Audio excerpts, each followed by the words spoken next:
ایران نے امریکی اور اسرائیلی اہداف پر آج رات سے دفاعی حملے بڑھانے کا اعلان کر دیا۔ پاسداران انقلاب کے مطابق نئے حملے اسرائیلی علاقہ جات اور خطے میں امریکی اڈوں پر کیے جائیں گے۔ پاسداران انقلاب کے مطابق ڈرون آپریشن میں 20% اور میزائل آپریشنز میں 100% اضافہ کیا جائے گا۔ پاسداران انقلاب کا کہنا ہے کہ جارحیت کے خلاف دفاعی قوت مستحکم ہے اور اب فیصلہ کن جواب دیا جائے گا۔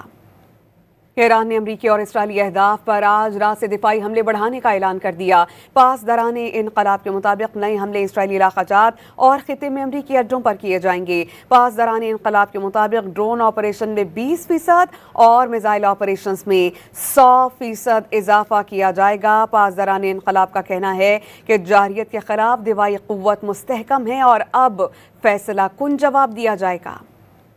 ایران نے امریکی اور اسرائیلی اہداف پر آج رات سے دفاعی حملے بڑھانے کا اعلان کر دیا۔ پاسداران انقلاب کے مطابق نئے حملے اسرائیلی علاقہ جات اور خطے میں امریکی اڈوں پر کیے جائیں گے۔ پاسداران انقلاب کے مطابق ڈرون آپریشن میں 20% اور میزائل آپریشنز میں 100% اضافہ کیا جائے گا۔ پاسداران انقلاب کا کہنا ہے کہ جارحیت کے خلاف دفاعی قوت مستحکم ہے اور اب فیصلہ کن جواب دیا جائے گا۔ ایران نے امریکی اور اسرائیلی اہداف پر آج رات سے دفاعی حملے بڑھانے کا اعلان کر دیا۔ پاسداران انقلاب کے مطابق نئے حملے اسرائیلی علاقہ جات اور خطے میں امریکی اڈوں پر کیے جائیں گے۔ پاسداران انقلاب کے مطابق ڈرون آپریشن میں 20% اور میزائل آپریشنز میں 100% اضافہ کیا جائے گا۔ پاسداران انقلاب کا کہنا ہے کہ جارحیت کے خلاف دفاعی قوت مستحکم ہے اور اب فیصلہ کن جواب دیا جائے گا۔